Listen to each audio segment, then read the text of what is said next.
I got lazy. Oops. Nothing like staring at let me do this. There we go. There you go. Nothing. That should be better now. No, it's not. It was right the way it was right the first way. It was the vortex a minute ago. You know, it's really funny. First of all, welcome everybody. Second of all, sorry about the little flub there. There's some new features that have rolled out recently. We tried them last Sunday, and it seemed to work okay. And then today it's like there was a hole in our heads. I forgot completely. It's like we should add ourselves to the stream before we go live. Probably wouldn't hurt. You know, nothing like showing up and looking at a oscillating background. It's like we're just going to infinity here, but that's okay. That's okay. Random Fandom. It's Tuesday night or Wednesday morning, depending on where you are in the world. I don't know. Shout out to all of our friends in Florida right now, including one of our patrons, Greg. Greg, I know you're out there. Be safe. I hope everything's okay. I want to check in here on the chat for a second here. We've already had greetings from Zazel over at the clubhouse. Hello, sir. Welcome to the show. We've got the Retro Tinker here. Good morning, everyone. Morning. We've got Josh. Josh, also known as JoeFan84. Josh, your sticker is in the mail. I personally mailed it yesterday. You should have it. Hopefully it will get through the weather. I hope. Anyway. Phil from Treasures for Trigger is here. Hello, Phil.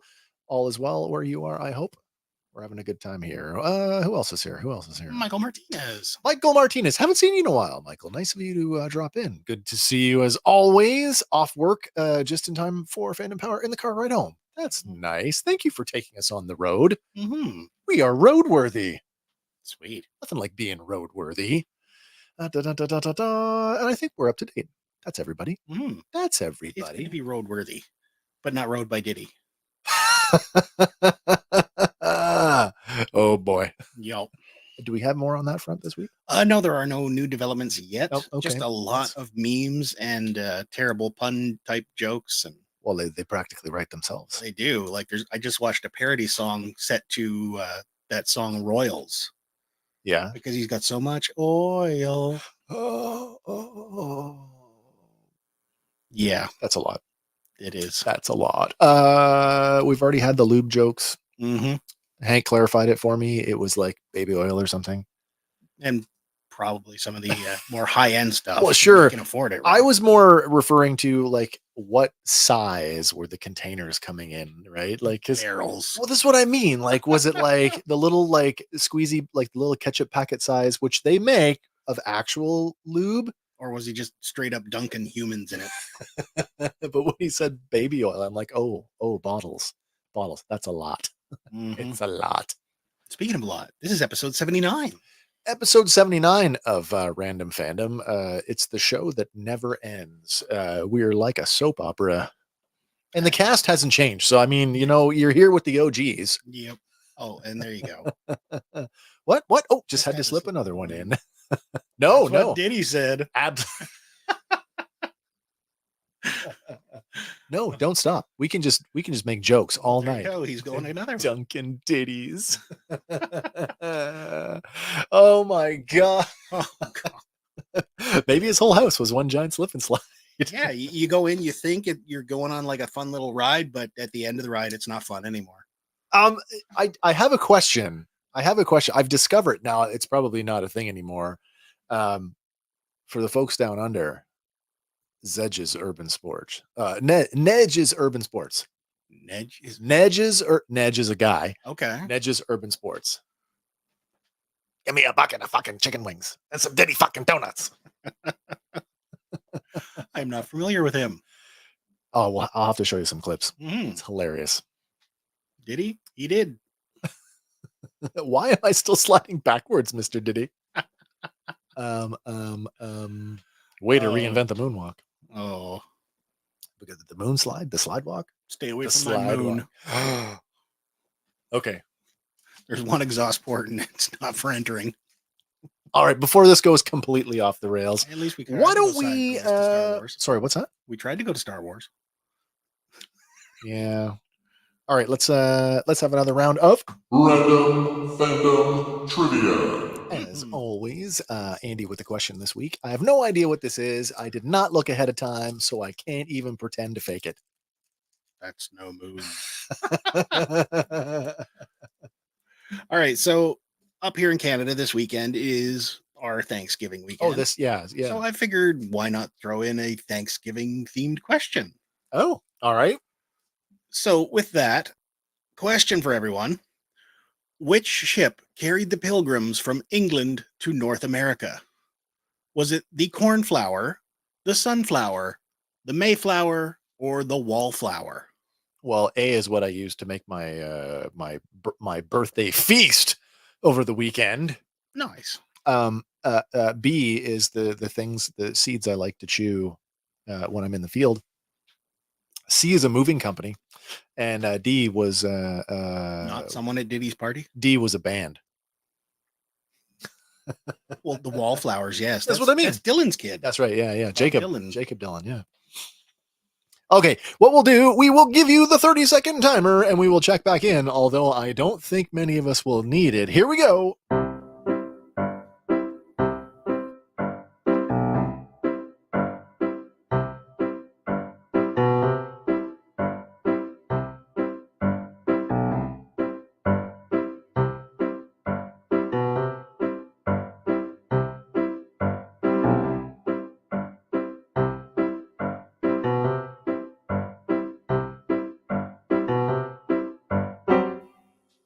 I think we really need to invest in a new one of those. Maybe. As much as that one's like, it fits like the timing. But it's so jarring at the end. Let's check in here. It's not even a good earworm. Zazel opening the bids at C. The Mayflower. Sean, fast to follow that up with a C. Diddy sails the D flower. No, I think we could make an alteration there. He could be sailing the cornhole flower. That's hilarious. Michael Martinez says it's the Mayflower.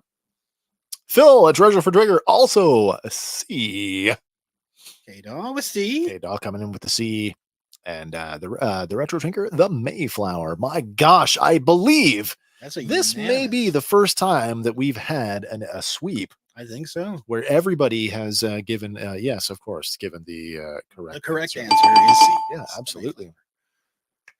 Yeah. Congratulations, everybody. So here's your follow-up factoid for it. Oh, yeah, sure. It was September of 1620 when 102 passengers and 30 crew members boarded the Mayflower and departed from Plymouth, England, to cross the Atlantic Ocean in search of the New World.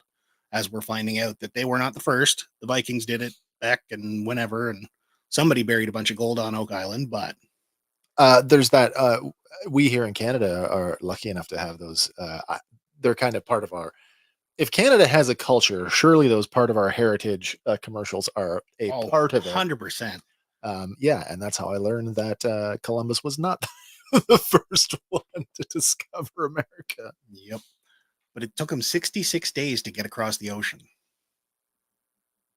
Oh, man. And did you know that the first Thanksgiving feast was not in the year they landed?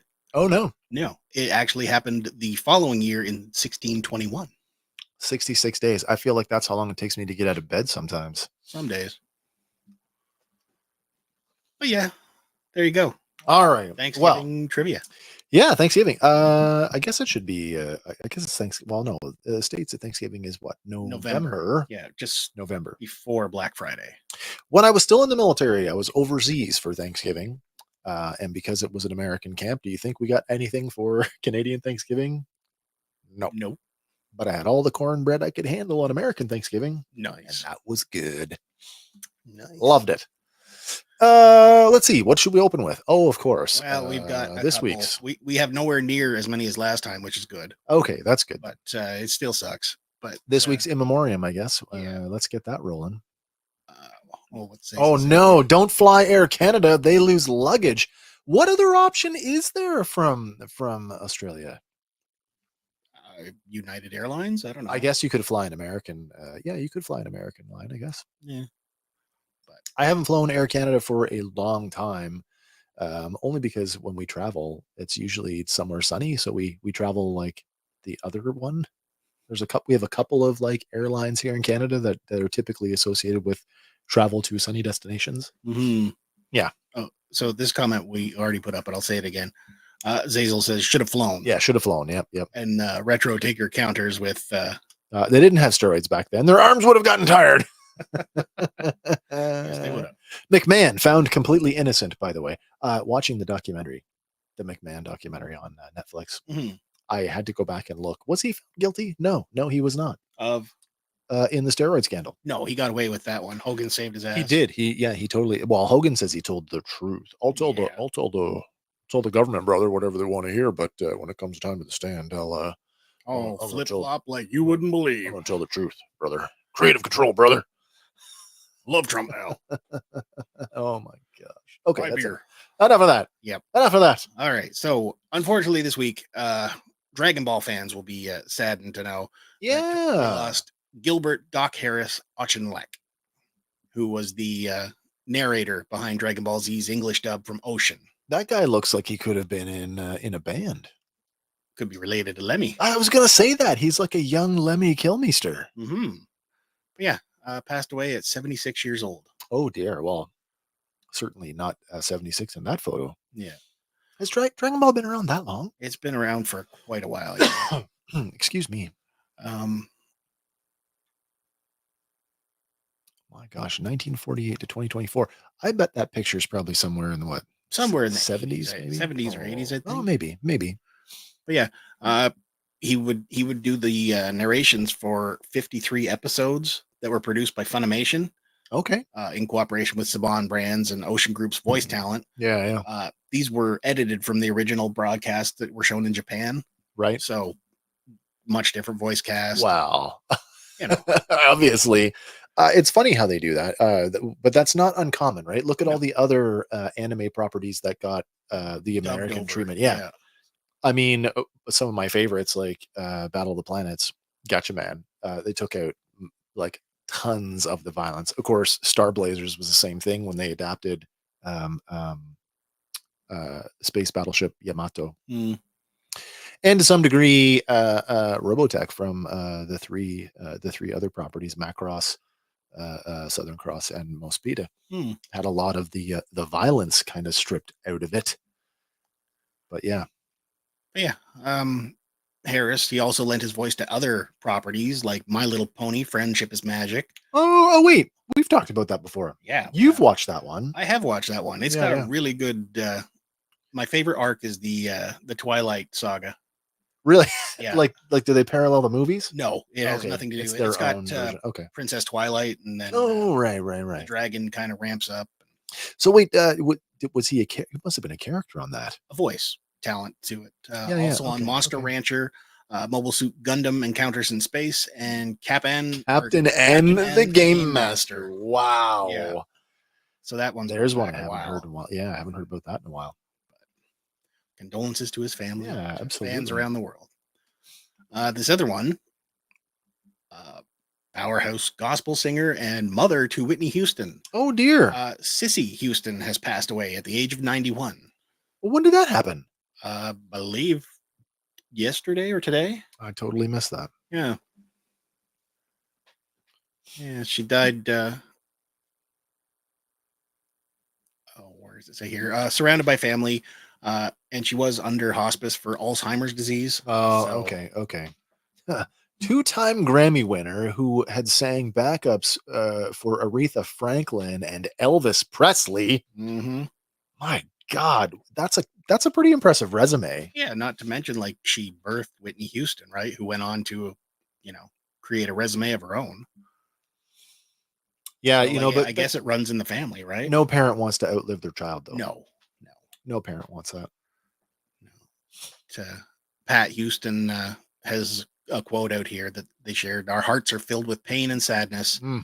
We lost the matriarch of our family. Mother Sissy has been a strong and towering figure in our lives. A woman of deep faith and conviction who cared greatly about family, ministry, and community. Her more than 7-decade career in music and entertainment will remember at the forefront of our hearts. So. Yeah, that's a long career. Yeah, absolutely. Mm-hmm. So condolences to her family, and yeah. But that is all our in memoriams this week.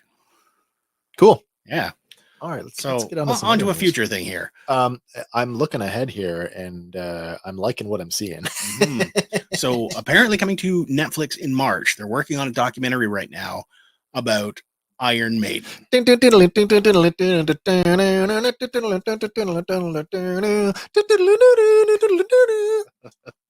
like the Maiden. Yeah, it's going to be titled "Run to the Hills: The Story of Iron Maiden." I sincerely hope that the band has a significant input on this. I would hope so. They are musically a couple things about Iron Maiden that I absolutely love. One, they are probably the biggest metal act to get literally almost zero airplay. You know what I mean? Like they had no support when they were coming up. And yet, have you been to a Maiden show? I have not. It is an experience. I got to see them back in, I guess it would have been around 20. Oh my gosh. I was still in Borden at the time. So I don't know, 2010, 09, 2010 ish. Incredible. Nice. Absolutely freaking incredible. And then of course, they had all of their ups and downs with their original lead singer who, may or may not have been so good for the band. And then of course adding Bruce Dickinson, which took them to like an incredibly new level. And then Bruce Dickinson left and took Adrian Smith with him, and they replaced him, but then they both came back and they all stayed.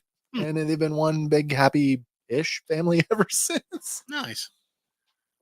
Michael Martinez is must-see TV. Yes, up the irons, my friend. Up the irons, yeah. Well, yeah, they're going to do it. Well, apparently they're promising a deep dive into the evolution of the band from their formation in London's East End in 75 all the way to their rise to global superstardom. So I'm assuming we're going to go through all the iterations of it. Bruce covers quite a bit in his autobiography. What does this button do? Yeah, scheduled for March 2025. So yeah, I am wait too long. I am super, super excited for this. I can't speak highly enough of them as a band. This next one is a follow-up. Apparently the dude who smashed the guitar has finally spoken out. Oh, right. The Taylor Swift, the not certified Swift guitar. That's right. They keep saying that it was $4,000, but the original poster said $3,200. Yeah, I remember that. Are they just rounding up for dramatic effect, or I don't know? As the story gets bigger, we got to put more money on it just to snowball that, I guess. Yeah, but the man who did it has been identified as where is he here? I'm off kilter tonight.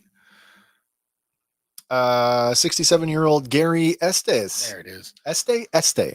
I believe it's Este. Yeah. But he is claiming that it was all just a lighthearted joke. Of course it was.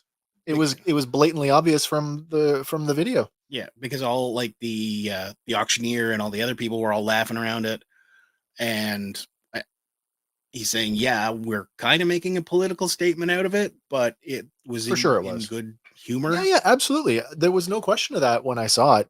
Like I know we'd sort of heard the story. Yeah. Then we read the story, and of course, it was just implications at that point. Like, why did he do it? Was it this? Was it this? Was this? And of course, everybody had an opinion. Oh my God, and of course, vilify the guy for having some fun. When haven't we had fun at the expense of sort of political dissonance or a celebrity? That's what I mean. Value anyway. Yeah. When he walked up there and grabbed the guitar, and the auctioneer handed him the guitar in one hand and a hammer in the other, I'm like, everybody's in on this. Yeah, everybody is in on this. They knew what was going to happen before it happened, and they all thought it was And like I said, even if it was politically motivated and he was an anti whatever, the charity still got thousands of dollars. Yeah. So who cares? Yeah. I do agree with Nate. That's one heck of a roundup. Yeah, because like if you're going by the decimal, it should have gone down to 3, right? You would think. I mean, that's the math I learned. Maybe that's part of the new math. I don't know. Maybe. Well, hopefully Pink Floyd uses the new math, because reportedly Oh, They have sold their back catalog to Sony for $400 million. I mean, when's the last time? Now look at, of course, Roger Waters with that fake smile. The rest of them are all like, yes. But according to Music Business Worldwide, the deal includes the band's record or recording catalog, neighboring rights, name and likeness rights, but not the publishing rights. Yeah, that means that the band, however they've split that up, are still going to make royalties on licensing deals, which is super smart. Yeah, absolutely. Yeah, because like the Wall will be around forever. Dark Side of the Moon will be around forever. Yeah.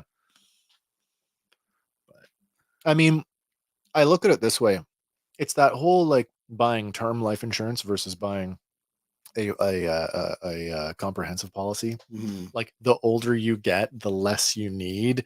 So like, I don't need bazillions of dollars, so I'll sell it for what it's worth now, and I'll just live the rest of my life in incredible comfort. Mm-hmm. Not that any of these guys aren't already doing that, but apparently the music royalties are currently managed between two companies, Pink Floyd Limited and Pink Floyd Music Limited.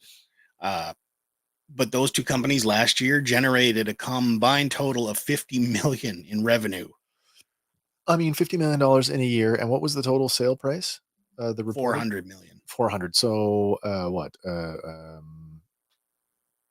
8 years worth of royalties. Basically, yeah. But I mean, at their age, like, and I hate to say this, none of those guys are guaranteed 8 more years on this earth. So, I mean, is Sadly. this right?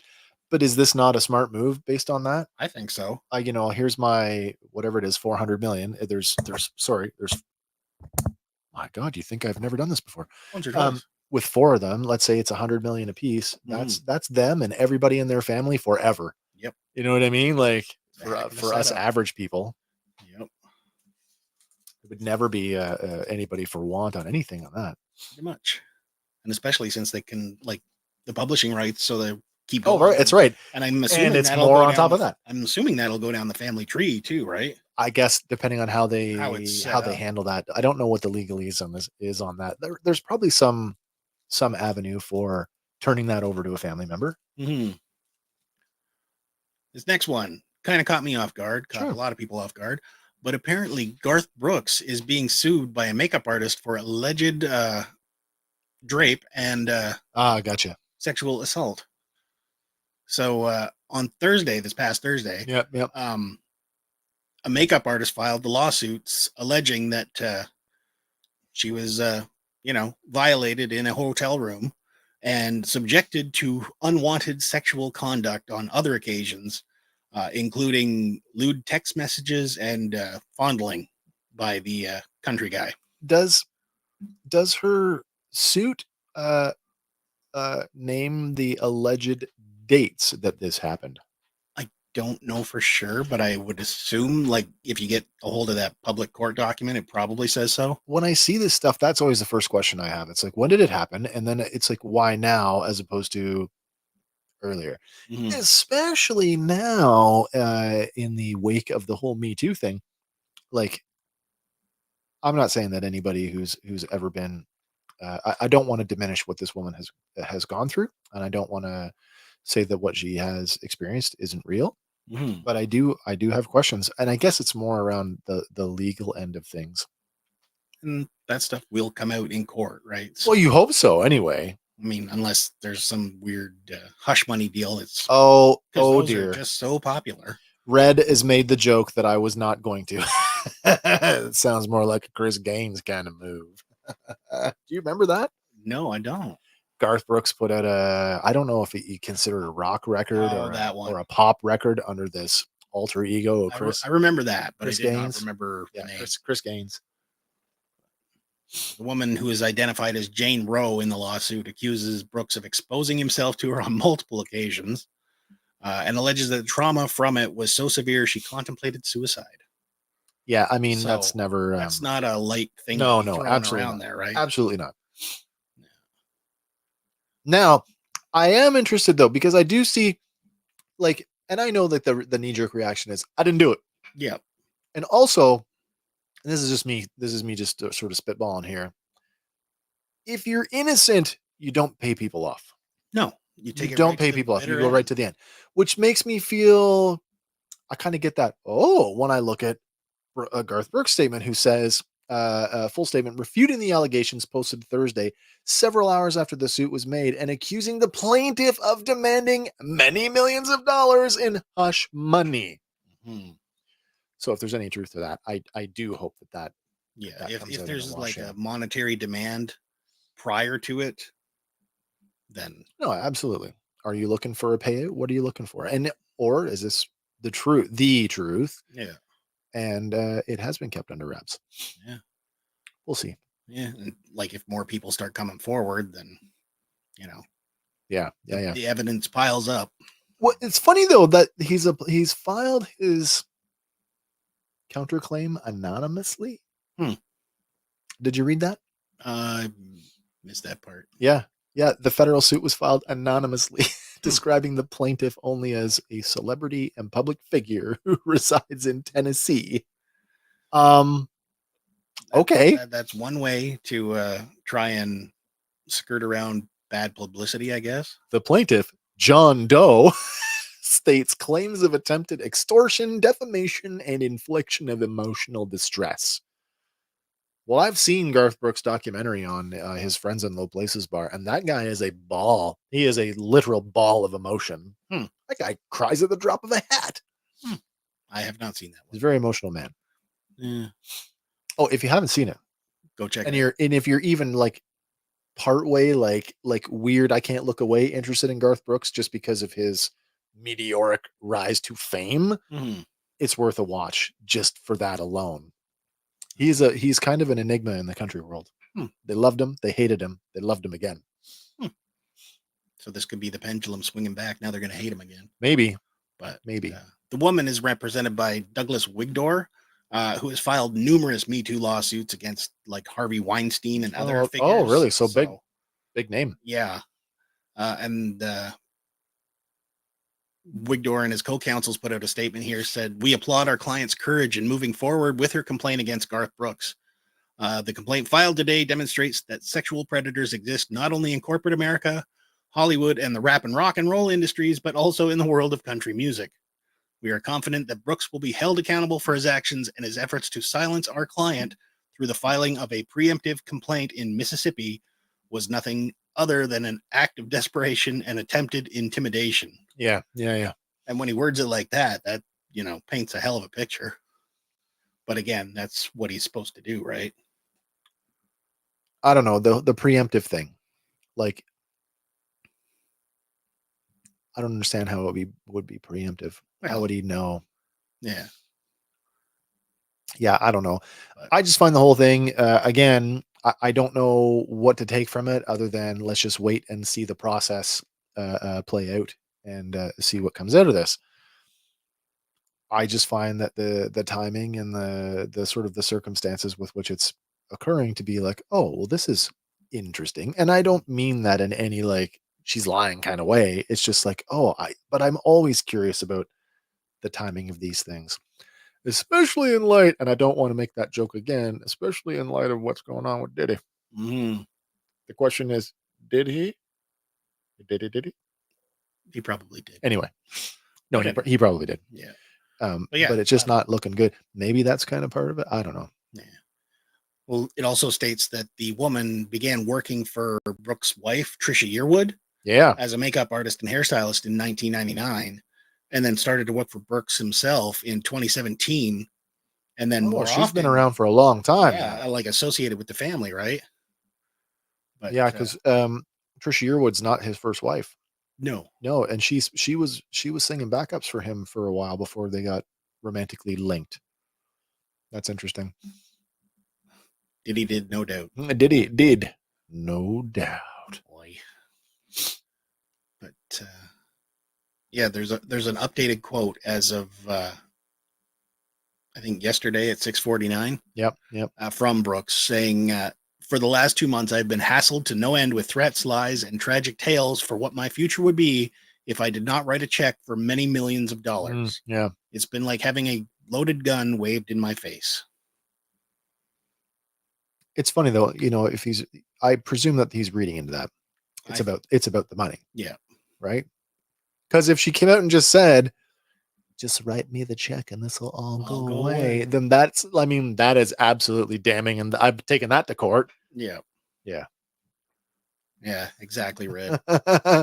Looking back The dance. on the memory of the dance we shared beneath the stars above.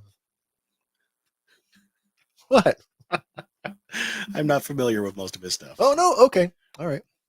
Anyway. I went through a phase. Good. Actually, you don't want a funny story. This is a personal Garth Brooks story. Garth Brooks was the first big concert that I ever saw. Really? Yeah. Saw him at the Sky Dome in Toronto. I drove there on a lark and bought scalp tickets in front of the building and sat like almost in the rafters and watched him with a pair of binoculars. And I swear, man, when he looked up into the crowd and he was singing up there and he was pointing, I swear he was pointing at me. I felt like that. I felt like I was part of the show. Nice. Yeah. But that's just a testament to the way that he connects with an audience. Mm-hmm. Whether that's still true today, I don't know, but it was in like 1995. Yeah, it was a phase. Well, there you go.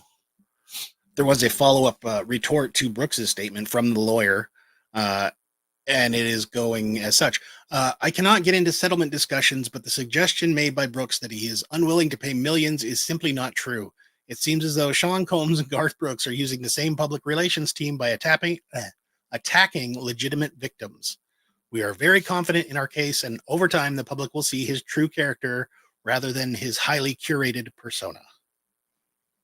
So, shots fired. But what I have seen of him, I do believe that there is, and it's not just him, but it's all celebrity, right? There's what I want you to see. And what there is. Yeah. And sometimes when you find out what there is, it's not pretty, like with Hulk Hogan. Yeah, they just don't match the public persona. Yeah, like the prayers, the train, and the vitamins. My hero of the 80s, he is not. Yep. Childhood ruined. Blown up. But no. Moving on here to another childhood dream that is not going to get blown up. Oh, okay. All right. Do you want a Krabby Patty? Yeah, I want a Krabby Patty. Well, guess what? You're in luck. What? Nickelodeon and SpongeBob have teamed up with Wendy's, and they are releasing the real version of a Krabby Patty. Yes, it kind of looks like the Dave single, but it's like, don't get it twisted. This is the real life version of a Krabby Patty. Have we done something to the burger recipe to establish it as this is the Krabby Patty? This is the Krabby Patty. Yes. They've released a list of the ingredients, which is weird because Mr. Krabs is so, secretive. Yeah. Formula. But Wendy's has released the information on it and what it is claiming to be as. I had it here a minute ago. I suck tonight. Excuse me. There we go. There's the burger recipe right there. There it is. Wendy's fresh, never frozen beef. So they're substituting that for the patty. Yep. 2 slices of melty American cheese, crisp lettuce, tomato, pickle, onion, and a top secret Krabby collab sauce on a toasted premium bun. Krabby collab with a K. Yeah. So it's in the sauce. It's in the sauce. Maybe it's crab sauce or is it going to be? I don't know. Is it going to be McDowell's all over again? It could be. We use Thousand Island dressing. Put this mayonnaise in the sun. So yeah, makes sense that the 2 most iconic squares in pop culture are teaming up to bring this taste of a unique limited time experience to life. Square sponge, fans of all ages. Square burger. Oh, Brad, I love it. It's a Krabby Patty. There you go. Oh, wait. Yeah, you need to put that one up. Don't meet your childhood heroes unless your childhood hero is Peter Optimus Prime Cullen, in which case you absolutely should meet him because he is heaven sent. Been there, done that. We'll do it again. Mm-hmm. But yeah, Krabby Patty coming to Wendy's if it's not already there now. I will try it. And then I guess the question is it coming to Wendy's Canada. It is. I was actually at a Wendy's drive-through last week, and they Ooh. had signage up for it. Okay. Then I will definitely try this. And then, well, maybe we can do. Should we do a live Krabby tasting? Maybe we never did get around to Empire cookies.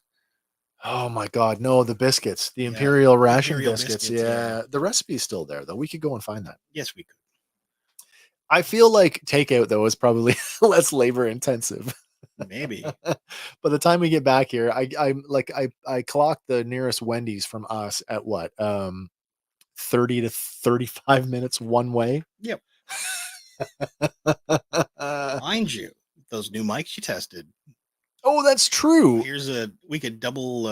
We could double do tap it. it We and could do it do live with a phone. That's right. Yeah, we could do it live with a phone. Sure, it'd be kind of funny, but Red says there's exceptions to every. there is. Yeah, there are exceptions for sure. And Retro Tinker says I've eaten Stranger Things in a Krabby Patty at 2 a.m. I'd give it a go. Red follows it up with Fandom Power's first mukbang. Mukbang.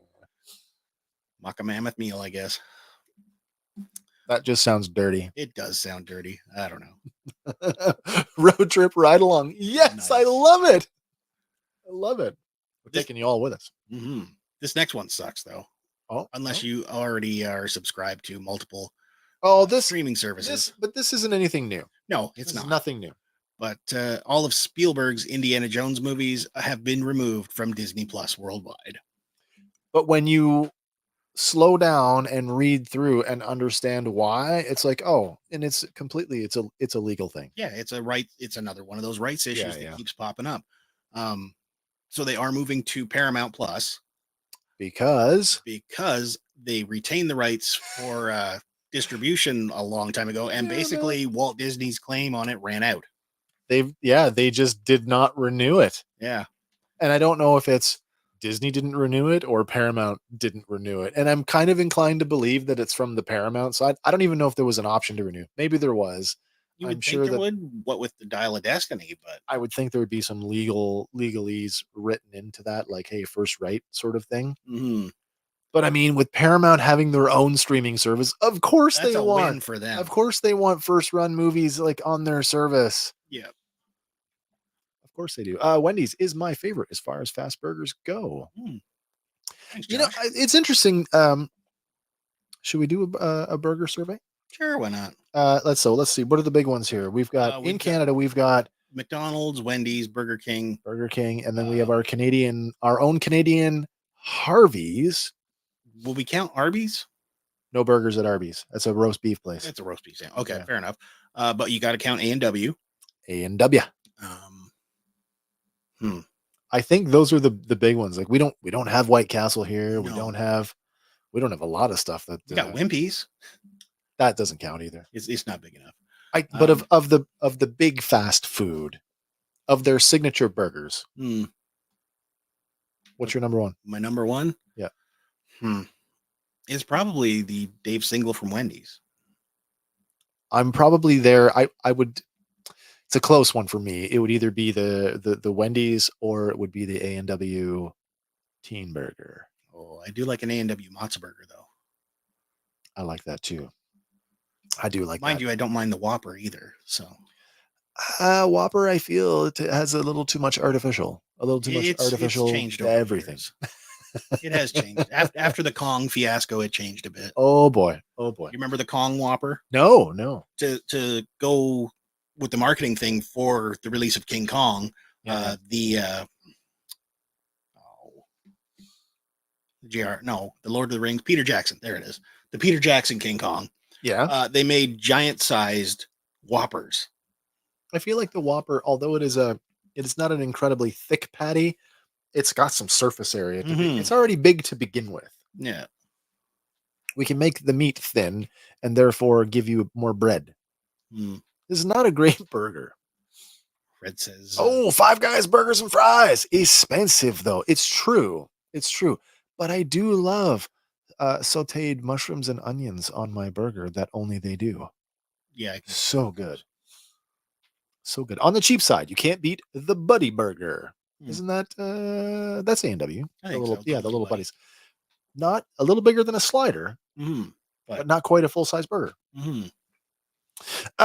Nate, the Retro Trinker says, we used to have a chain called Wendy's here in Australia, but it was an ice cream milkshake shop. Oh, that's DQ. What? Or we do forgot about do have DQ. Dairy Queen. Yeah, Dairy Queen does not. Yeah, they don't. They're not top 3. No, not to me no. anyway. If you want ice cream, yes, but they do rate top 3 though if you're talking about value, because you can get their $7 meal Yes. lunch, which is like burger, fries, drink, and an ice cream. Mhm. I think it's up to $8 now, but is it that's okay? still better than $8 $16 for a Big Mac combo. Remember going to McDonald's and it's like, McDonald's, you always get change. Not anymore. Not anymore. McDonald's, where did my change go? Yeah, certainly not into fixing the ice cream machine. Okay. Zazel just made it to the office. Do we know why Indy was removed? Yes, we do. Yes. Paramount Pictures retained the distribution rights to the original Steven Spielberg produced films, and those distribution rights have now reverted back to Paramount as the licensing deal with Disney has expired. Mm-hmm. Damn. Yeah. So if you have Paramount Plus, you're not missing anything. No, you can still get them all.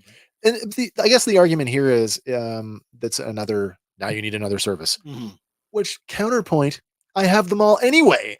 So it's not a big deal to me. But counterpoint to the counterpoint, another feather in the cap of physical media.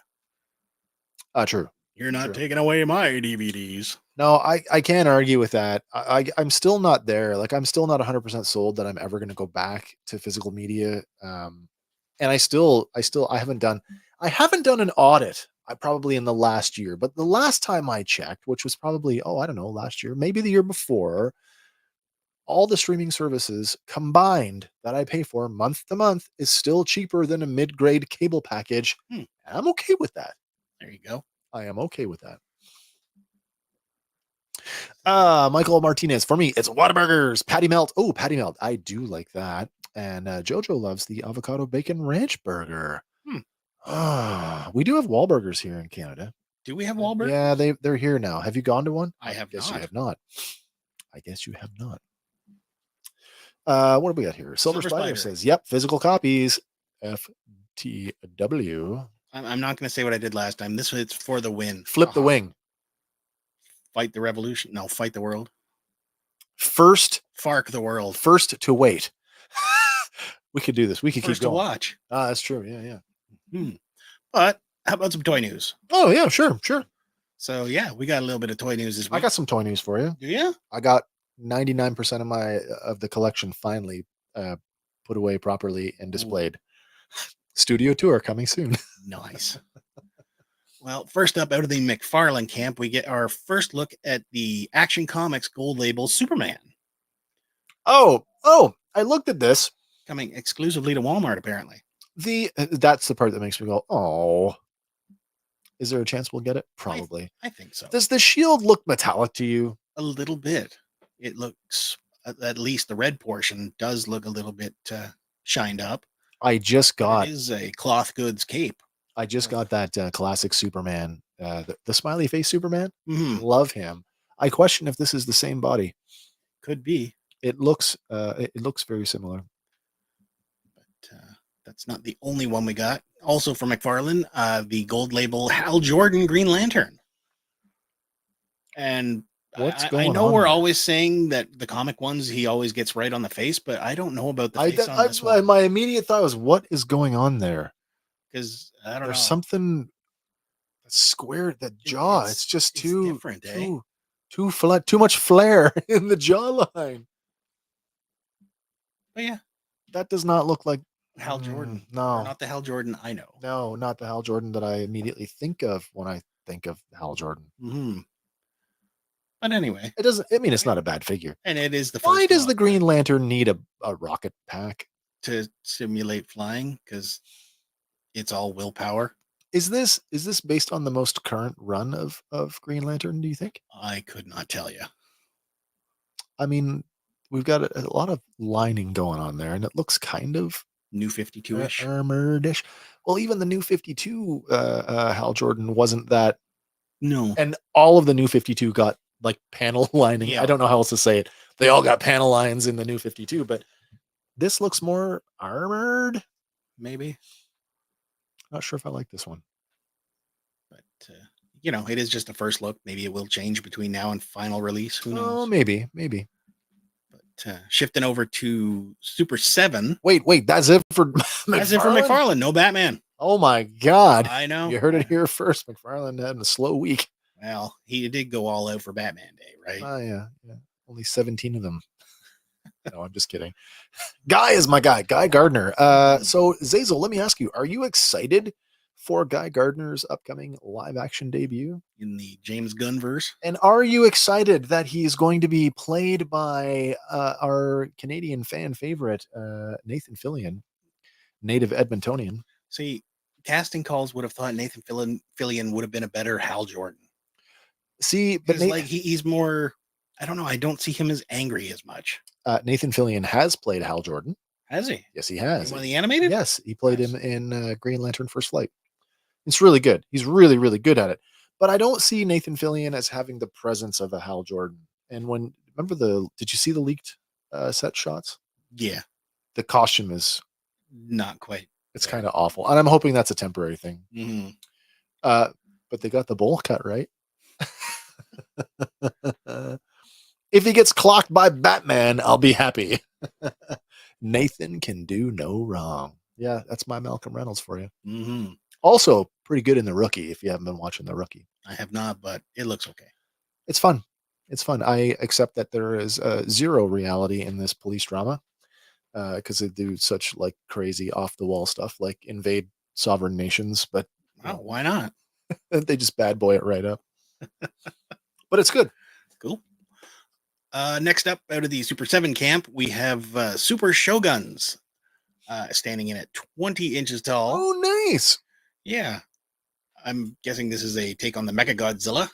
Absolutely it is. From the Toho Super Shogun era. It's nice to see Shogun Warriors, Super Shogun, this is a nice way of saying Shogun Warriors, getting sort of their a nod. Resurgence or something. Yeah. But I mean, they're not the only ones to have done this.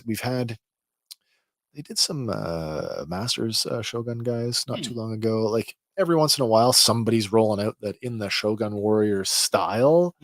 So, I mean, if that's your thing, then this would be definitely a worthy addition, I think. He's got 3 firing missiles on each hand, posable arms, legs, hands, and head, and wheels below the feet that add that perfect vintage touch. Missiles. My fingers! Lost my fingers! You know what, though? This is the same function as the Dragon Zord from Power Rangers. Is it, though? It is. Or is it the other way around? Well, probably the other way around. Yeah, you're right. Dragon Zord stole it. But anyway. But the toys function the same way. Yeah. That's funny. Finger missiles. Finger guns.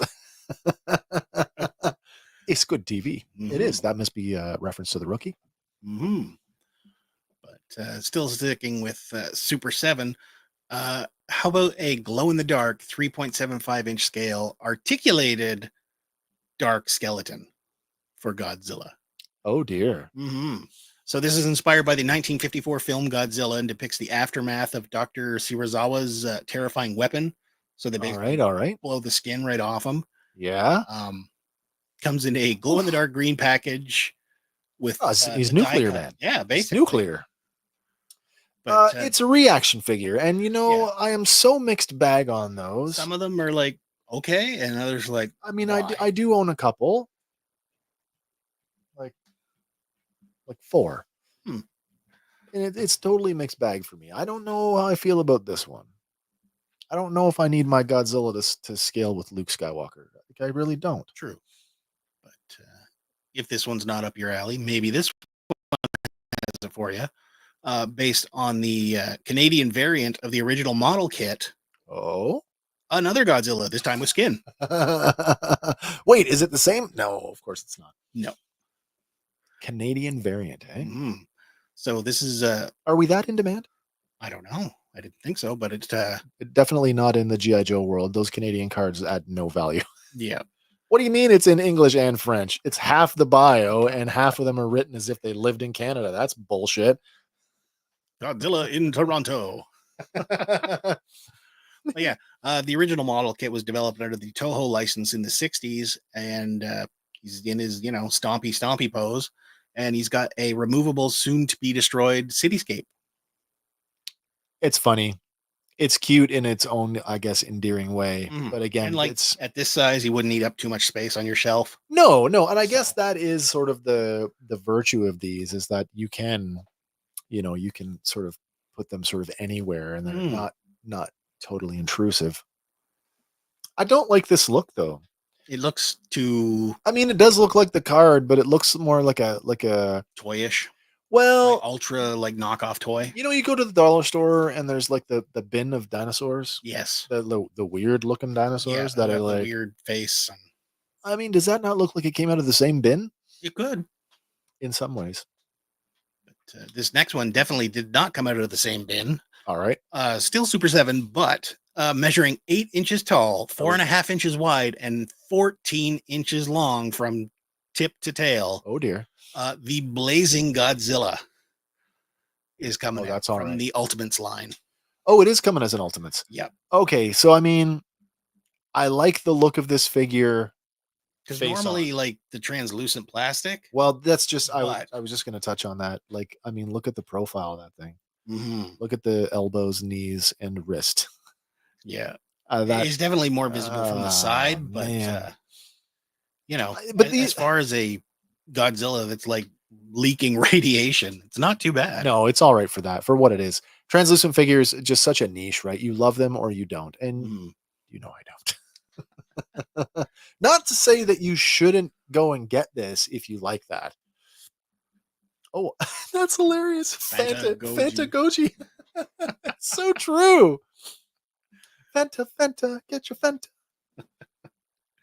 Oh my. But we're not done with Godzilla yet. We also have two 5.5-inch scale articulated ones based on a 1989 Godzilla and a 1993 Super Kaiju Mechagodzilla. Oh, those are pretty good looking. Mm-hmm. And this is what scale? 5.5 inches. So it's not an ultimate. No, but it's bigger than a reaction. Definitely not a reaction. Oh, wow. Yeah. So we're somewhere down the middle. Yeah. I would love to know the price point on these. Mm-hmm. They will be Target exclusives though, so I don't know if that's going to translate to Toys R Us or GameStop up here. Here in Canada, that's a good question. I don't know. But they've got intricate sculpt, premium paint detailing, and each one apparently includes a 2-scale destroyed building accessory. Oh yeah, that looks like a chunk of wall back there, doesn't it? Mm. So you can like stomp through Or it. is that a like what 1, 2? Looks like what 4 stories of a of a building. Well, maybe you already stepped on it. That's a double-decker sandwich. That's what that is. Right? Put them both together, you get one building. Yeah. And then they can knock it apart. So this next one dips back into the reaction stuff. Okay. Yeah. For the G.I. Joe line, cover girl. Nice. This isn't a reaction figure. Their market. Why are they? It is a reaction figure, But it certainly seems to have more articulation This is what I mean, than like, a regular reaction. this is the new Super 7 O-ring line. Mm-hmm. Now I've seen early reviews of these, the ones that are out there already, and people seem to be pretty happy with them. Like they have the same or nearly the same articulation as An original 85 Joe. the Real American Hero Joes. Well, after 80, what year did Swivel Arm come in? 83, 84. Good question. They didn't have them in 82. 82 was all straight arm. So it might have been 83. But yeah, 12 points of God, articulation look on at- this one. And She's got the cartoon rifle. mm-hmm. That's a laser rifle, man. That's cool. I'm surprised that they're marketing them as reaction, that they didn't go to like a new tier or something like G.I. Joe Vintage action or- O-ring line, like just O-ring. O-ring action. That's what I mean. Like reaction's okay though. Yeah. It is in that 3.75 size. Yeah. So you can stand her up next to your originals and yeah, Are they going? They must be going for a cartoon look here with these. I would think so. But I don't remember her in the cartoon. She drove the Wolverine. Okay. The Wolverine, which was like the same chassis as the Bridge Layer, but with a missile launcher on it. Okay. I believe. I could be wrong. Was it the Bridge Layer she drove? Mm. It does say on the retro card there Wolverine driver. Oh, well, there you go. So the Wolverine, yeah. I guess I could have just looked at the picture, eh? True. This next one sticks with GI Joe. Hmm. Limited to 3,000 pieces and only available at Big Bad Toy Store. Oh, this is part of their shared birthday thing. This is version 2 camouflage Storm Shadow. Yeah, it's a pass for me. It's a hard pass. Like, for me, it's not bad because I did have this one when I was a kid, but noticeably absent here is his little Wolverine claw. Oh, you're right. You're right. Yeah, I don't know he's why got it's not. two swords, one, or I guess he's got like the full three set of katanas, the long, the medium, and the short. Yeah, Multiple hands, throwing stars, nunchucks, a bow with some arrows, and the backpack. But the original figure came with that it weird came with little Wolverine claw. the Vega claw. Yeah, exactly. That's really really long. Yeah. But other than that, I don't know. It looks fine for a G.I. Joe Ultimate. For what it is, and certainly like I found it odd that because there was it seemed for like a hot minute there was like a bunch of GI Joe all over the place, and it just seemed like, oh, Classified is finally hitting their mark. They're finally starting to look like real American Hero, and then Super 7 came out with these Ultimates that were based on The the cartoon. cartoon look, and I'm like, I don't know if I like these as much as I like the what I would call the now settled into their niche Classified stuff. GI Joe Classified. On the flip side of that, if you want to spend a little more premium dollars, you still have Mezco out there doing their 112 Collective Joes. Mind you, they're much slower at putting those out. But yeah, I'm not so married to the cartoon that this would be the aesthetic that I would go for. Fair enough. It's kind of like how I feel about Transformers, right? I don't mind that they, when they lean into the cartoon look, but I kind of like them to look like robots. Fair enough. An even mix is kind of where I'm at, I guess. And this is definitely not an even mix, if you ask me. Okay. But this next one might be because it is 11 inches tall. Yep. And it is Super Cyborg Metallic Optimus Prime. Is this more like in the Shogun style? It is. Okay, we'll see. And who's doing this? Super 7. Oh, Super 7 gonna taint my beloved brand. Yep, they are. It's got 7 points of articulation, a removable chest plate that exposes his Cybertronian inner workings, along with an ion blaster accessory. Yeah, this is straight up going for the cartoon aesthetic. Oh yeah, which is funny that they use the G1 imagery on the box, like Mm, the G1 toy. yeah. Uh, But you can't have an Optimus Prime without a Megatron.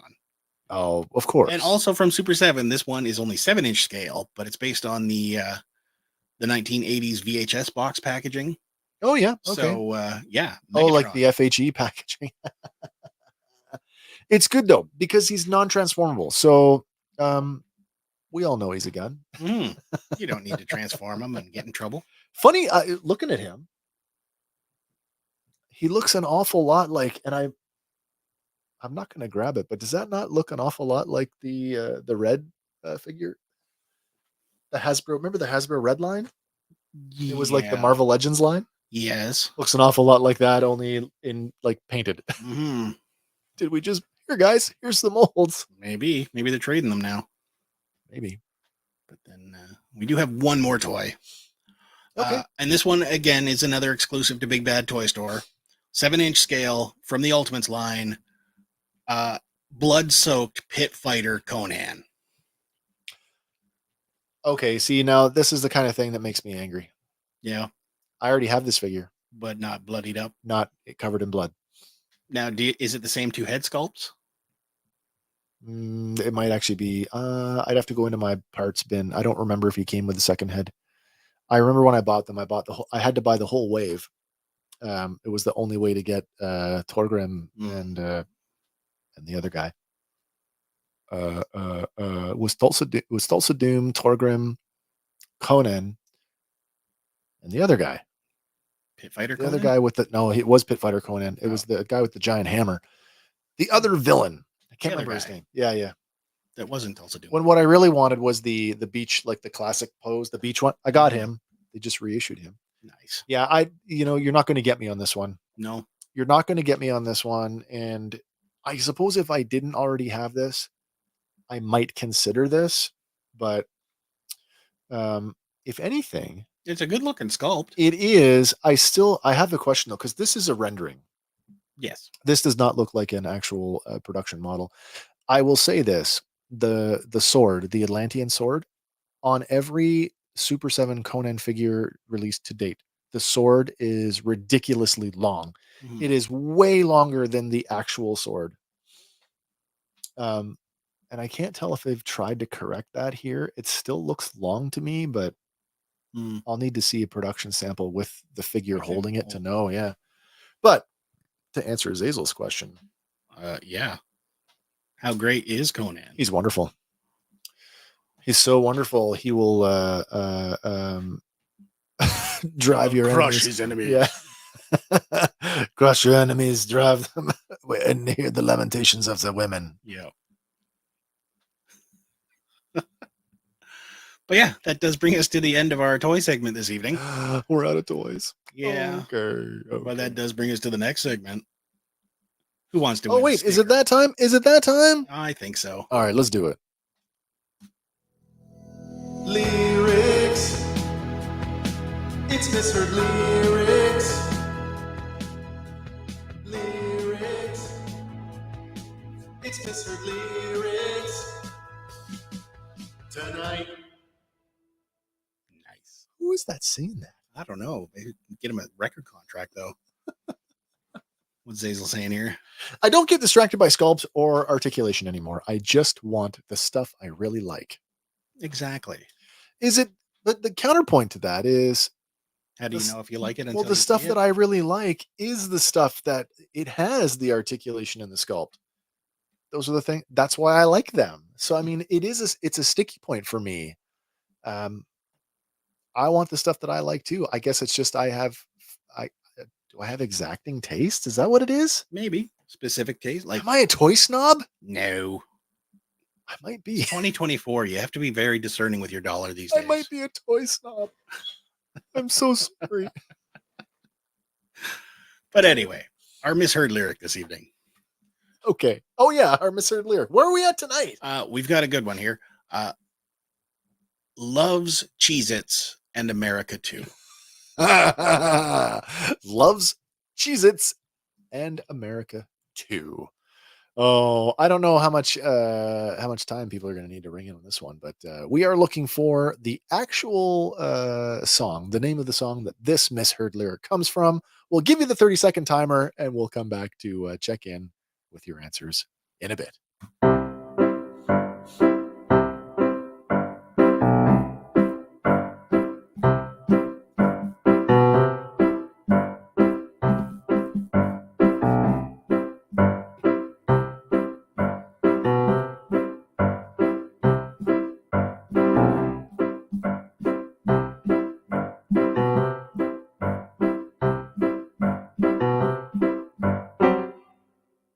So abrupt. Well, we've got one answer so far. We do. It's Paul Marquez over on Facebook watching tonight. Hello, Paul. Nice of you to join in. Paul says it's Tom Petty. And follows it up with It's Free Fall. Free Fallen. And then Chris Wow. Gaida coming in. Hello, Chris from Ottawa. Free Ballin'. No, that is not correct. Chris, you know I'm thinking it. In my brain, I'm singing it every time I'm in the shower. This song comes on. That's the lyric I'm using, by the way. I'm free balling, especially in July. Yeah. But yeah, Paul Marquez, congratulations. You got it. Yes, sir. It is Free Free Falling by Free Falling by Tom Petty. And of course, the lyric sounds just like this. Loves Jesus in America too. Love Jesus in America too. Oh, that's hilarious. So congratulations, Paul. We've got a Jurassic themed sticker coming your way. Nice. Just reach out to us and let us know where to send it. Michael Martinez got it as well. Yeah, Free Falling. Free Falling, yeah. Gotta Gotta love that Tom Petty Yes. fella. Yeah. Yeah. I didn't like it when he was alive. He's dead. No, he's alive. No, he's dead. Mhm. That was very Up and it was down. very unnerving. Like, is Yeah. he or isn't he? Yeah. Free Fallin' was the opening track from his American musician great Tom Petty record. debut, Full Moon Fever, 1989. That's a great record. It is. Peaked at number 7 on the Billboard Hot 100 singles in January of 1990. It became his third and final top 10 hit. Yeah, so what? Even the Losers, I guess, would be one. Probably Last Dance with Mary Jane. Oh, yeah. What would you say this was? It became what? Number 7 on the Billboard Hot Last 100. Dance with Mary Jane came out after this, though. I believe so, yeah. Yeah, so if this is his final... Oh, maybe then it didn't. But Yeah. did you know that actress singer Katie Seagal did a cover of this and used it as the opening track for her studio album of cover songs titled Covered? Covered.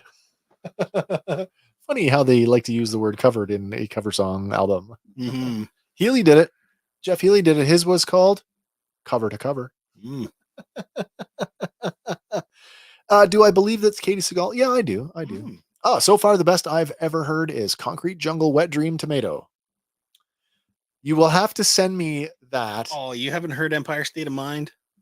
Oh, you know what it is. I know what it is. Oh, so are we using that one?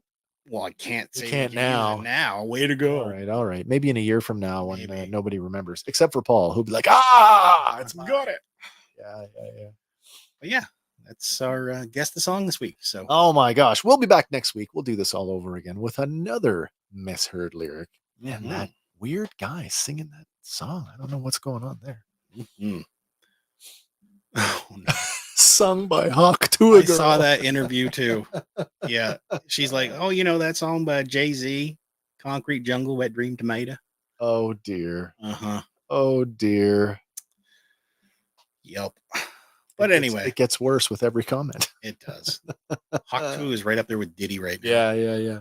But this next one, I had high hopes. I'm probably still going to go see it, but apparently Joker 2 bombed at the box office this weekend. I've already made up my mind on this one. As much as I'm sort of have a passing interest in the first one, I'll see this on streaming when it's free. I'm definitely not going out of my way to watch this.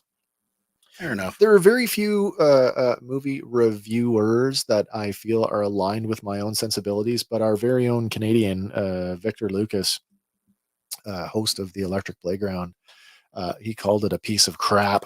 Oh, that's not good. When Vic is calling something a piece of crap, oh, you know it's rough. Yeah, starring Joaquin Phoenix and Joaquin. Joaquin. Joaquin. The Joker.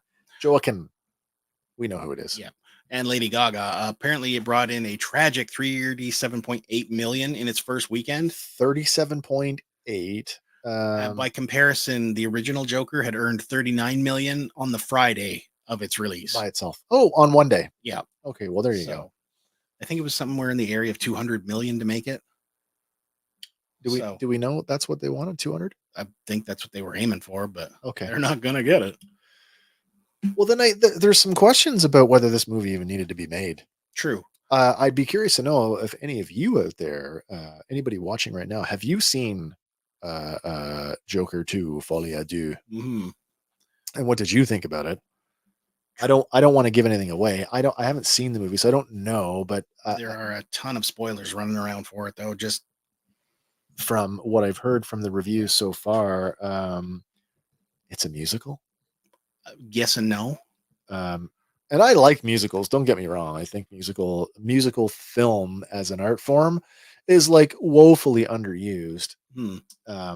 Musicals were like a staple of Hollywood, right? Yeah. At one point. But apparently it's not even that it's because it's a musical. It's because tonally they're all the same tone. It's this sad, oh, woe is me tone to every number, almost every number, and it's just a slog to get through. Well, so apparently they're also shitting all over the source material and completely flipping the narrative there. I won't say how because it is a huge spoiler, but well, didn't we already do that in the first movie? It's Joker without Batman is true. Is a Joker, right? Like, but Josh saying, I hear the new Joker movie is terrible. I believe that is an understatement, sir. Mm-hmm. I believe.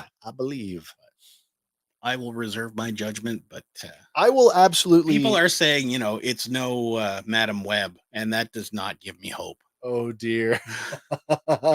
We know how well that was received too. Yeah. And there's another one that crapped all over the source material. So Yeah. But anyway, on to something more positive. His gamer tag is dog playing Tetris. His name is Michael Artiga, Okay. and he is now the first to clear the mythical rebirth level on Tetris. Oh, really? So is this the same guy? This is not the same guy. Oh, this is a different. This is a second guy. Yeah, because last year the one kid finally got to the kill screen at, I believe, what was it, 157? Yeah. But this fellow here, 16-year-old, he was playing on the NES Tetris. Yep, So there's a patch to stop it from dying. Okay. And he managed to get to level 255, which sends you then back to level 0. He continued to play on until level 91 again before saying, you know what, I'm done. I've had enough. I don't want to play anymore. It took him like 80 minutes of solid play to get there, nonstop. It's funny. You think 80 minutes, right? Like, modern video games. What's 80 minutes in a modern? Nothing. Exactly. I would spend 80 minutes just tuning a car before I put it on a track. Yep. You know what I mean? But yeah, he accomplished this feat in front of hundreds of Twitch viewers. So there's like a public record of him going. He cleared 3,300 lines. Oh dear. In the game. And they're saying that, it's using new techniques like rolling and hyper tapping. Okay. Yeah. But still, to do level 255 and then keep going. We talked about this before, this rolling thing, and I don't even know what. I still don't know what is. That Is it the equivalent to like a one of those auto firing deals, or I don't know. I don't know, but if it's a technique where there is a human element that still manipulates the controls, it's not a automated assist. That's a feat. That's a feat as far as I'm concerned. I call hacks. Nice. Josh says, I spend 80 minutes just listening to these old customers complain about gas prices. Yeah, man. I complain about them. Instead of complaining, I remember in my day, it was only 60 cents. You fill up the car. They're sitting there with the car running, bitching about how much the gas costs. Well, turn the car off. Yeah. Yeah. So new world record. And he topped out with a score of 726,000. Oh, 29,486,164. Oh, so the overlay does not actually coincide with his score. Yeah. And that breaks the previous record held by Alex Thatch by more than 12 million points. Well, you know what Alex is doing right now. Damn it, I gotta beat that guy. Yeah, basically. Yeah. But the kid is quoted as saying, "Oh my God, I'm so glad this game is over, bro. I never want to play this game again, bro. I was starting to lose my mind." Bro. But at that point, I mean, how many times are you gonna like flip the little thing and drop it in? And yeah. It's just it's fun. It's fun. But if I'm gonna play games like that, and let's face it, the Tetris style of game endures, right? All of those derivative ones. It doesn't need to be it doesn't need retooling or reskinning or anything. Not really. I mean, Dr. Mario, it's the same game. That's the one that comes to mind, man. Well, it's just pills, but yeah. I love Dr. Mario. Mm-hmm. What's Paul saying here? Paul says the lowest I've ever seen gas was 98 cents per gallon. What does that translate to? Do you remember about 4 times? So 4 times as much. That would be what, 4 liters to the gallon, roughly? I couldn't tell you. Yeah, so whatever. Remember when it was 98 cents a liter? Yeah. I remember when it was 60 cents a liter. Yeah. That's true. First recorded. True. First recorded. So somebody else could have done it too. That's true. But now, anybody who comes out of the woodwork and says, I did that, you need proof though. Pictures, or it never happened. Yeah. Did he say my Riz game is alpha no cap? Skibbity Riz Sigma? I don't know. Actually, I saw a video for that today for a Gen X, for Gen X people, a Gen Alpha translator. Oh dear. That gets you all the Yats and Skibbities and Rizzes. And that's a thing? That is a thing. There's like an entire new language these days. Oh. It's harder than learning Mandarin. I mean, oh. I know every generation has their own slang. Yeah. But ours made sense. That's famous last words, right? At some point, do we all just like speak normal English for those of us who do speak English as a first language? Paul, I just saw that too. Oh, Red, please never speak like that again for my sake. Hey, we're trying to be current and hip. I think sometimes. Red, though, you're millennial though, aren't you, Red? Uh-oh. You're not a Z, are you? Are you one of those cusp kids? Zennial? A zennial. Oh, trying to keep up to talk to my grandson. That's worthy. Exactly. You need to be up That on is the worthy. lingo and stuff because they could be insulting you to your face. I don't speak the ding dong. That's right. This next one, good news. Ewan McGregor says that Disney is exploring ideas for Obi-Wan Kenobi season 2. What? From Obi-Wan himself? From Obi-Wan himself.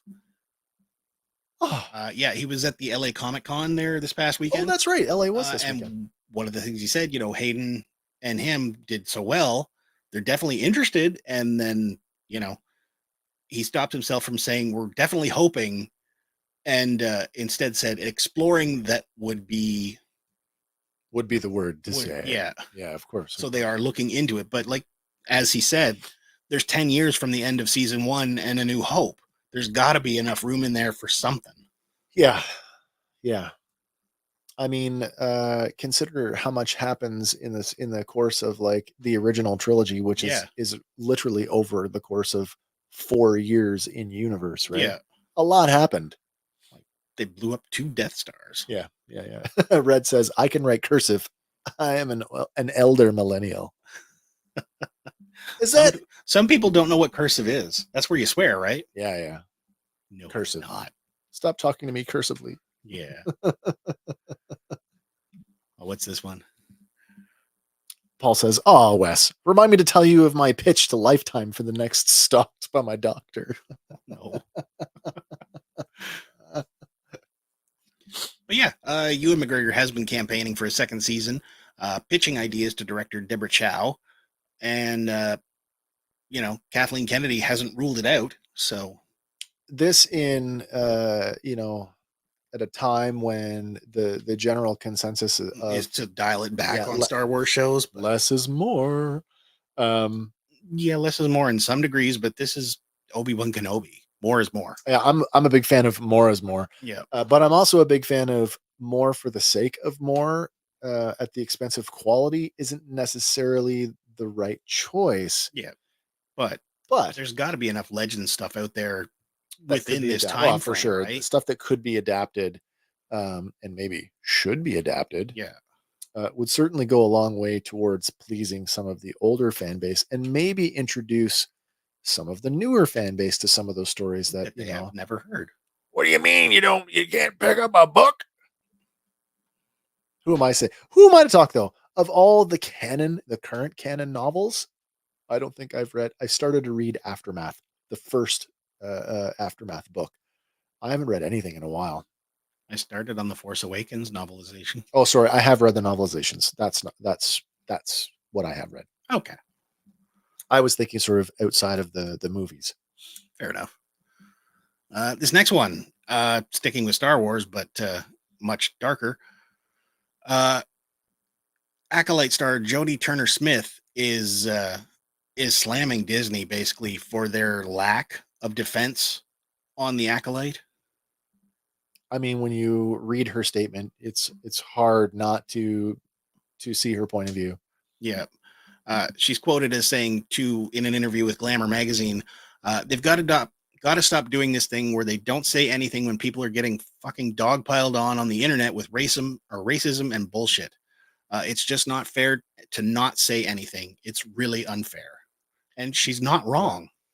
Like, why wouldn't the giant Disney PR machine like kick into high gear with like, I don't know. I don't know.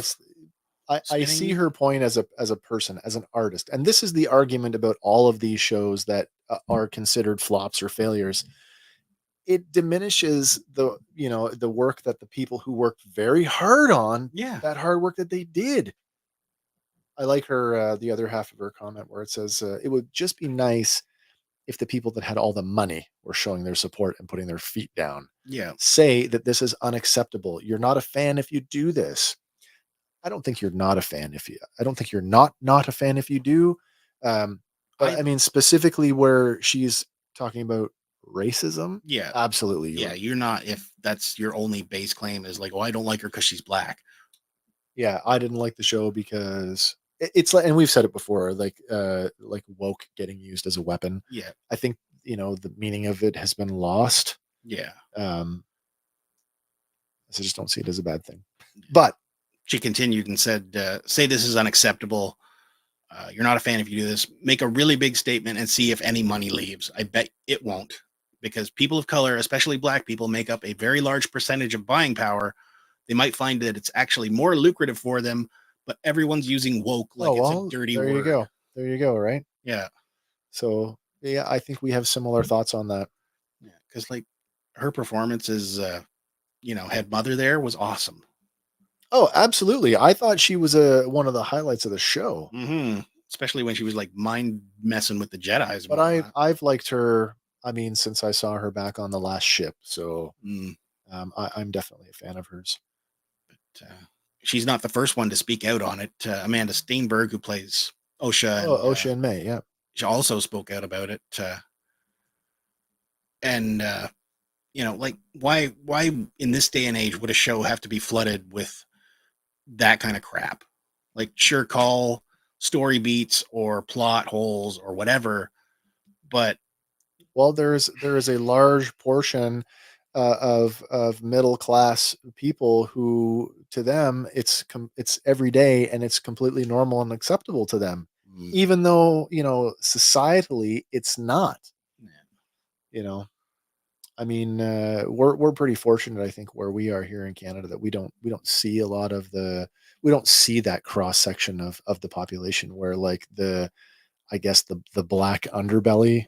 I don't know if that's the right word for it, but like, and I kind of joke about that too, especially where we live. We do live sort of out in the hills. And Josh, I know you've sort of alluded to this as well, where you live in Alabama, that it's very much a very it's a very specific mentality that prevails, and it's the same thing where we live.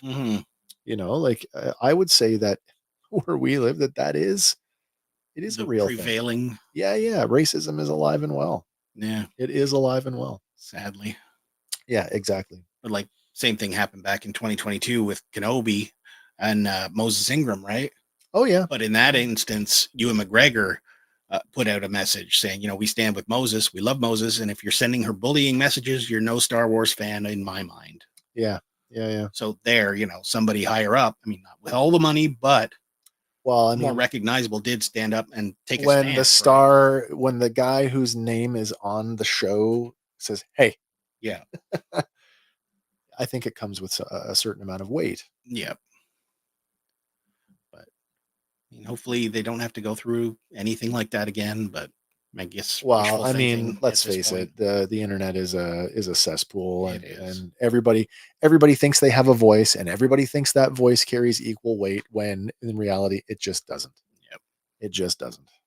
Opinions are like assholes. Everyone's got them. Yeah. And the Dunning-Kruger effect is real.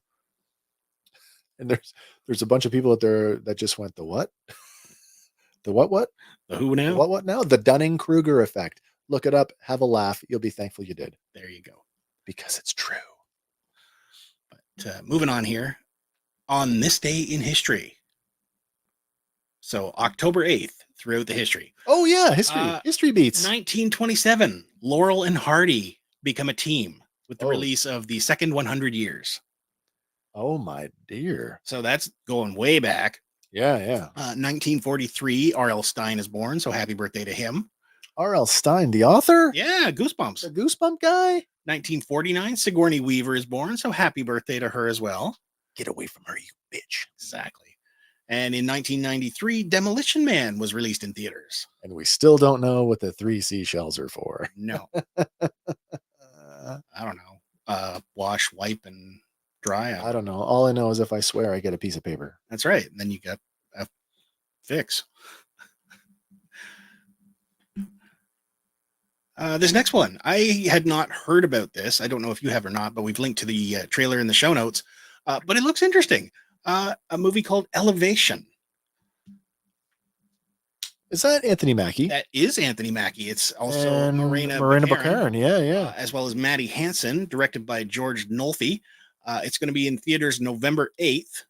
And basically, it's set in a post-apocalyptic Rocky Mountains, where a single father and two women venture from the safety of their homes to face monstrous creatures to save the life of a young boy. Oh. And the gist of it is these things cannot survive above 8,000 feet elevation. Oh. So, get to higher ground. And if you go below that 8,000, you're going to run into them. Okay. That makes sense. But it looks good from what I've seen. And well, I like Anthony Mackie and I Yeah. like Morena Baccarin. So, and I do like good sci-fi. Is this being marketed as sci-fi, or is this in your like sci-fi horror crossover? I think it's more sci-fi survival. Yeah, I would be okay with this. Yeah. Like in the Because- same way that like I Am Legend was kind of, yeah. yeah, and I was Yeah. okay with that. So I should be okay with this one too. But yeah, looks good. So November 8th, I'll be checking that one out. Elevation. Elevation. All right. I haven't seen that trailer, but I'll definitely check it out. What's Josh saying here? There is a lore that explains the shells on Google. Oh, there you go. I will be looking that up. Have you watched any of the comedy Chaos? I watched the entire season because Kim was immediately, I must watch this. Well, I'm about to break your heart because Netflix has canceled that show after one season, which makes no sense because apparently it was rating around 85% on Rotten Tomatoes. That, that's based on, 85 critic or 85 user. I couldn't tell you that part. Yeah, so that's a big one though. 85 is a good score no matter what. Mm-hmm. But without knowing what the actual streaming numbers are, if not enough people tuned in and it's not financially viable. Yeah.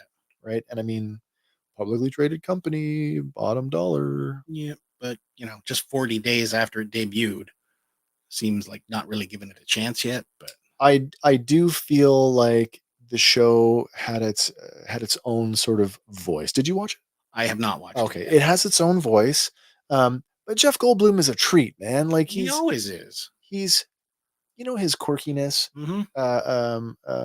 You know how he is, like right from Ian Malcolm all the way up to Don't you mean all the way back to The Fly? well, sorry, yeah, but I mean The Fly, that was a little more of a different, a nuanced performance, but True. like the persona that I think of Jeff Goldblum starts with Ian Malcolm in Jurassic Park, and though that quirkiness that he displayed in that carries on pretty much in everything else he's ever done after that. All because of that sexy shirt scene. Maybe, including his like National Geographic reality series. Yes. Like, so when you see him, and of course the Grand Master, when you see it, and of course I should say that he does play a variation of Zeus in this. It's kind of endearing. It's quirky. Well, I'm definitely going to watch it hopefully before it gets like completely removed. But yeah, the good thing about Netflix is I don't think Netflix has pulled too many of their own series. And if they are, they usually tell you. Yeah, it's leaving. Like it's leaving it. It's leaving this time, right? But yeah. But what's Joe saying here, or Josh? Josh says the 3 seashells are actually buttons. The first washes away the poops with a jet of water. The second dries your posterior with a blast of air, and the third gives you a dusting of talcum powder. So it's like a, bidet. Yeah, Like a bidet. there you go. All right. Oh, I don't think that's meant for us. Yeah, that's just them chatting. In the I think comments. that's side chatter between those guys. Yeah, that's cool. No, don't let us interrupt you. Just talk away. Yeah, keep going. We'll keep going too. But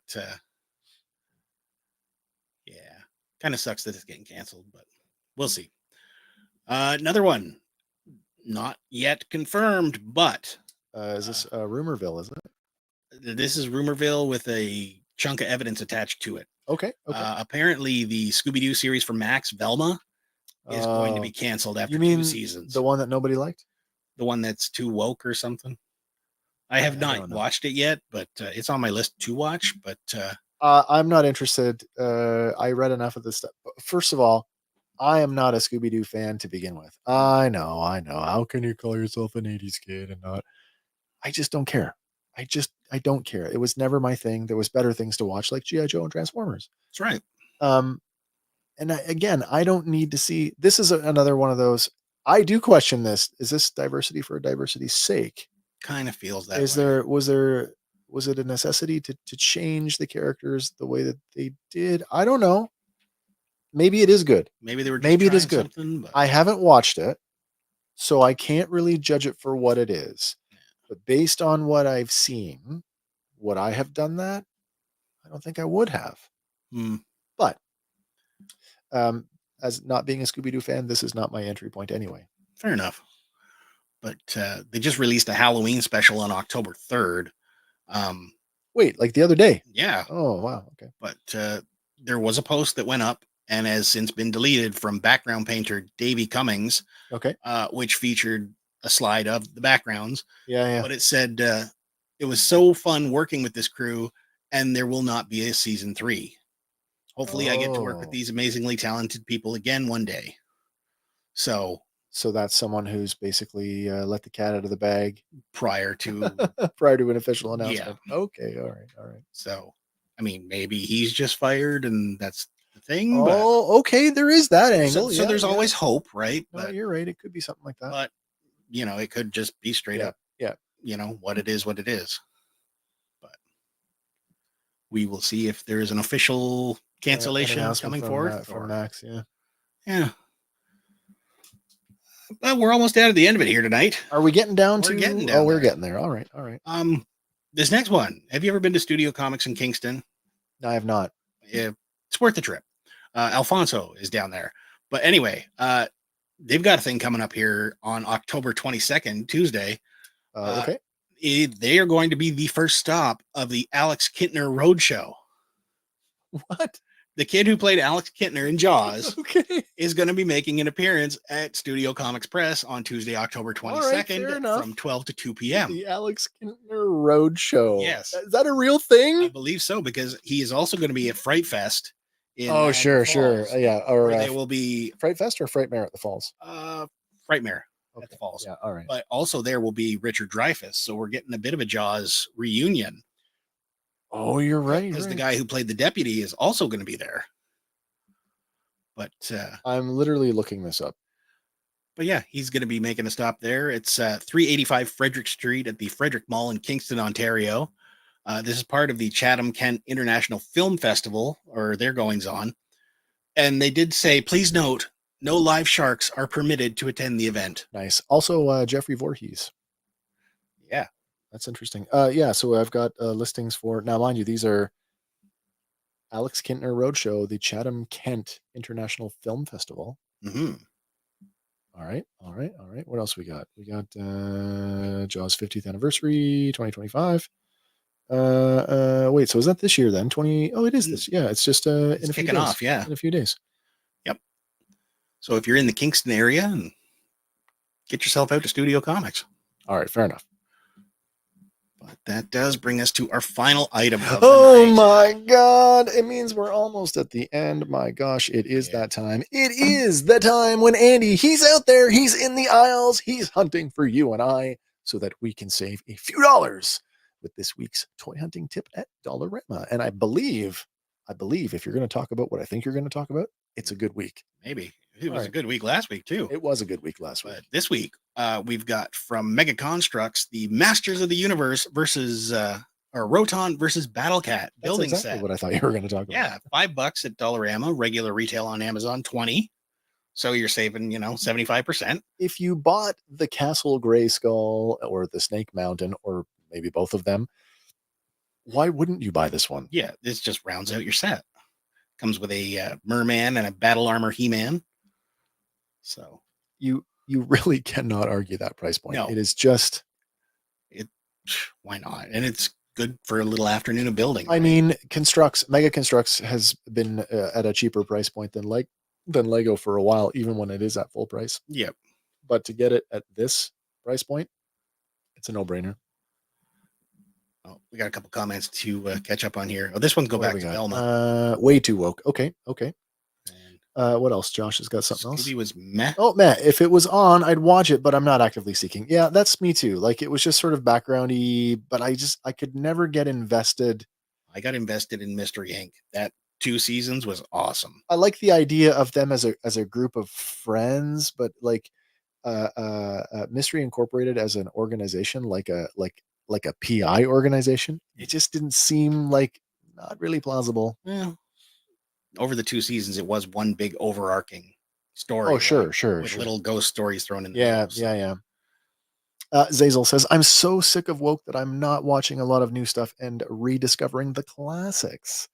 See, this is it. Woke to me, don't tell me it's woke. Don't use the word woke. Just put your diversity stuff in there. Don't say anything about it. Yeah.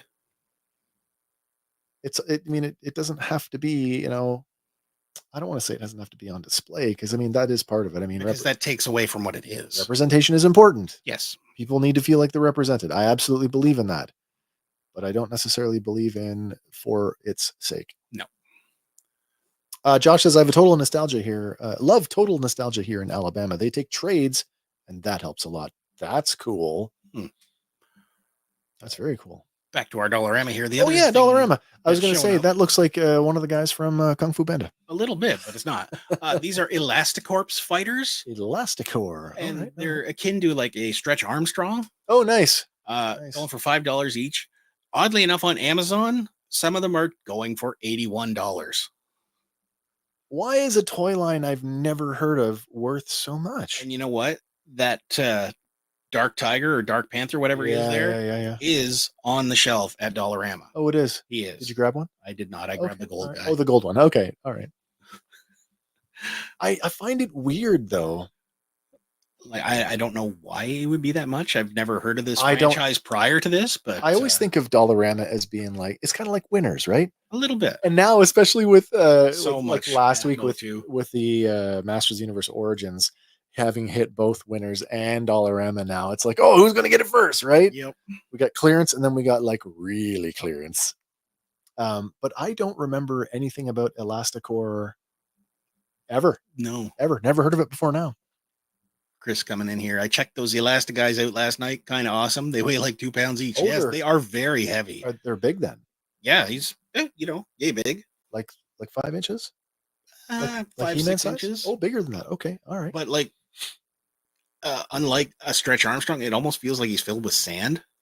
Oh, okay. So if you start winging that thing around, you've got a proper little weapon there. You've got a weapon. All right, all right. What's Josh saying? He says the dollar store light up Gundams go for like $20. Oh, speaking of Gundam, they're getting a Netflix series. It looks like a live action thing. Mm-hmm.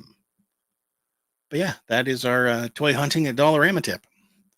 All right. So that brings us. It's the end of another episode. Mm-hmm. Another dose of random fandom as we wind this one down. Gosh, this was a fun one. Mm-hmm. What? Josh says he did not hear that. I did not hear that. What did you not hear? The Gundam thing. Oh, the Gundam. Yes, I just saw, when you turn on Netflix and you get the sort of the scrolling preview, the title soon thing. Yeah. The little, they're like little flashcards or whatever you want to call them.